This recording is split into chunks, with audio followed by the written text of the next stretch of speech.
नमस्कार प्यारे विद्यार्थियों, आप सभी 12th क्लास के छात्र छात्राएं ध्यान दें अपने इस क्लास में।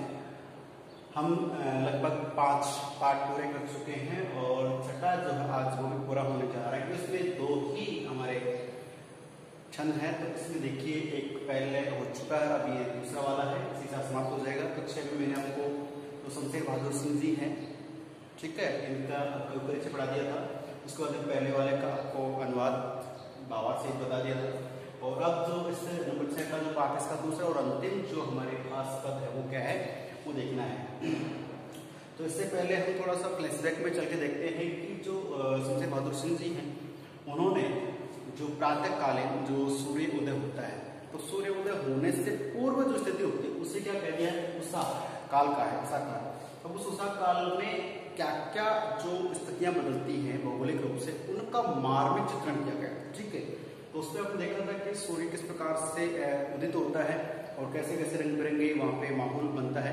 उसके बाद जो दूसरा है उसमें क्या कहा गया है, इसमें देखिए आपने देखा है कि नील जल में या किसी की गौर झिलमिल देह जैसे हिल रही हो, और अब यहाँ पे इस तरह से रेफरेंस दिया है, यानी और भी काल्पनिक हो सकता है। जब टूटता है इस उषा का, अब सूर्योदय हो रहा है। यहाँ तक एक छोटी सी ये पद आपके सामने है, लेकिन इसका भावार्थ जो है बहुत गंभीर मुद्दा में ध्यान दें कि जो शमशेर बहादुर सिंह जी वो बता रहे हैं कि जो अब किस वक्त की बात कर रही है, सुबह की बात करें तो सुबह देखिए जो सूर्य उदय होने से पहले जो समय होता है उसमें आप जानते हैं कि रात के, अभी जैसे इन दिनों की बात कर ले तो बहुत अधिक गर्मी अभी चल रही है, लेकिन 12 बजे 1 बजे 2 बजे के बाद में कुछ नमी हो जाती है रात्रि में। तो उस समय क्या होता है कि धीरे धीरे सुबह 4-5 बजे तक तो बहुत अधिक मात्रा नमी हो जाती है, ठीक है, और बात धीरे धीरे करें तो ज्यादा हो जाती है। तो उस नमी में क्या होता है कि सूर्य उदय होने से पूर्व क्या होता है कि उसका उषा काल होता है। तो क्या होता है कि पो फटना उसे कहा जाता है। सूर्य उदय हुआ नहीं लेकिन होने के कुछ संकेत मिल रहे हैं। तो पूरी जो सूर्य की क्या है कि उदय होने से पहले लालिमा आकाश जो पूरा रात को कैसा था, पिछले पद में पड़ा था, स्लेटी रंग का है, काला है, किसी ने रात से लेप दिया, ऐसा लग रहा था, ठीक है। लेकिन अब वो जो आकाश है वो कैसा हो गया है, लालिमा युक्त हो गया है, पूरा गलवासा हो गया है, और धरती है वो भी भिन्न भिन्न रंग रूप में आ रही है। क्यों आ रही है? क्योंकि आप जानते हैं कि जब नमी होती है तो नमी में जैसे ही सूर्योदय होने के संकेत मिल रहे हैं, उदय नहीं वाले वो फटने का समय हो गया। तो ऐसे में क्या होता है कि जो नमी के चलते भी सूर्य की जो किरणें धीरे धीरे धरती फैलेंगी, तो उनमें क्या क्या हलचल होती है, जैसे पानी में हिलोर आती है, लहरें आती हैं, उसी प्रकार से नमी के रहते हुए रात्रि की जो नमी रहती है उसके रहते सूर्य उदय होने से पूरे जो लालिमा की किरणें होती हैं वो हिलती हुई नजर आती हैं। और फिर सूर्य जब पूर्ण रूप से उदित हो जाता है उसके बाद वो क्या हो जाता है, जादू के रूप में, जैसे जो हिलने वाली लहरें वाली थी ना वो समाप्त हो जाती है। उससे को कहा गया अंतिम पंक्ति में कि उषा का जादू है वो टूट जाता है। रंग बिरंगे जो मनोहारी वातावरण का जो लहरखारी थी, लहरें चलती, वो जादू क्या है अब टूट जाता है, ठीक है, समाप्त हो जाता है। तो अब अपन इसको वापस ले चलता हूँ आपको इस डायग्राम में।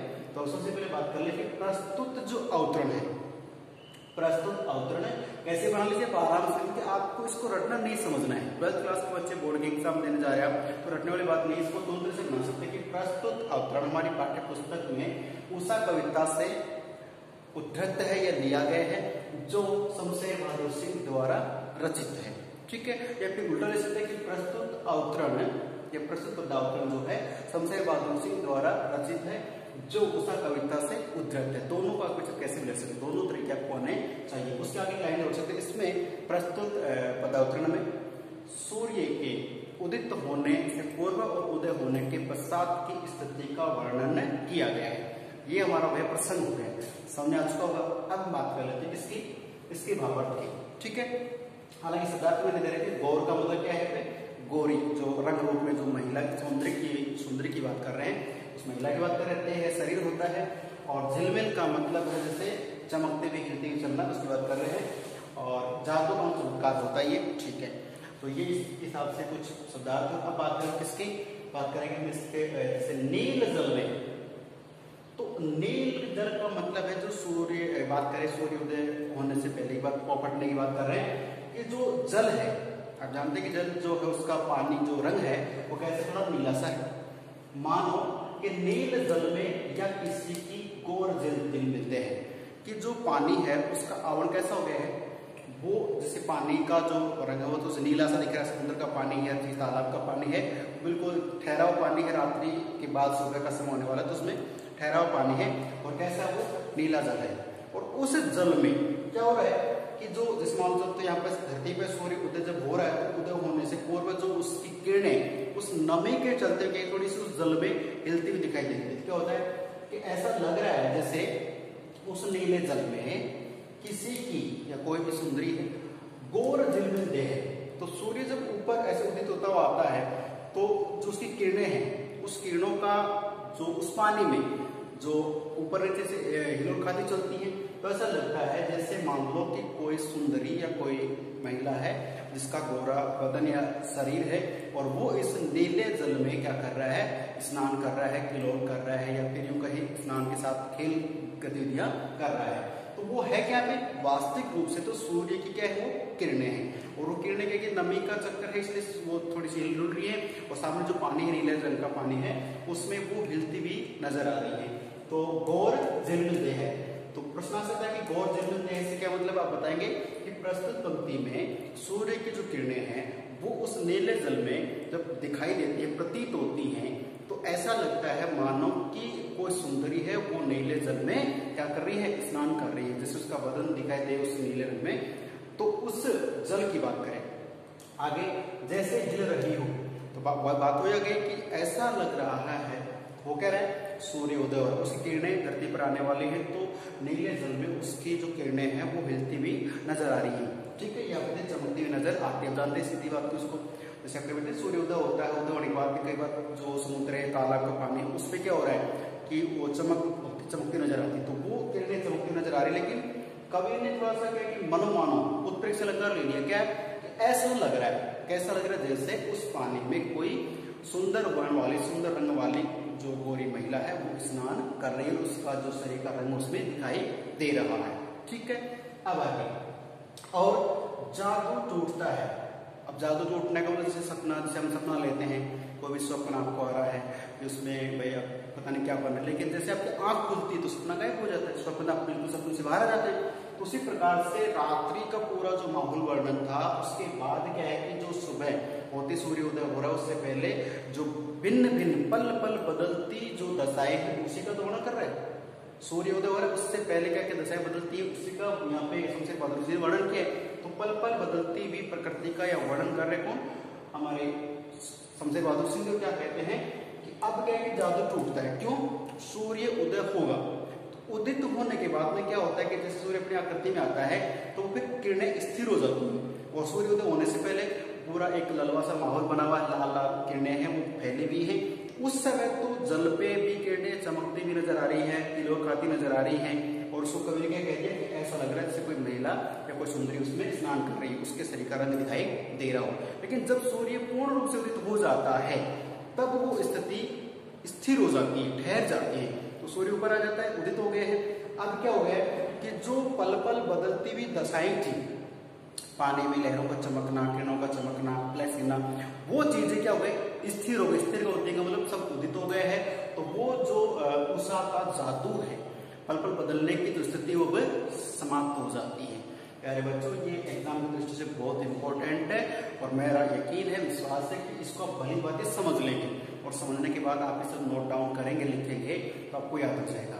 सूर्य उदय होने से पहले उसकी किरणें हैं, समुद्र में हिल रही है, मानो लग रहा है कि किसी गोरी महिला का शरीर उसमें दिखाई दे रहा है। लेकिन सूर्य जब उदित हो जाता है तो पहले जो पल पल बदलती हुई दशाएं थी, ठीक है, रंग बिरंगा जो माहौल था, वो अब समाप्त हो जाता है। उस पल पल बदलती हुई प्राकृतिक दशाओं को समाप्त होना ही क्या है, जादू का टूटना कहा गया है। प्रश्न आ सकता है छोटा सा कि जादू टूटता है, प्रस्तुत पंक्ति के आधार पर भावांतर करें तो आप यही कहेंगे कि सूर्य उदित होने के बाद में जो उससे पहले घटित हो रही बदलती दशाएं थी वो समाप्त हो जाती हैं और सब वातावरण बिल्कुल स्थिर हो जाता है। उस समय को फिर जादू टूटना माना गया, कहा गया। ठीक है, इस उषा का अब सूर्योदय हो रहा है।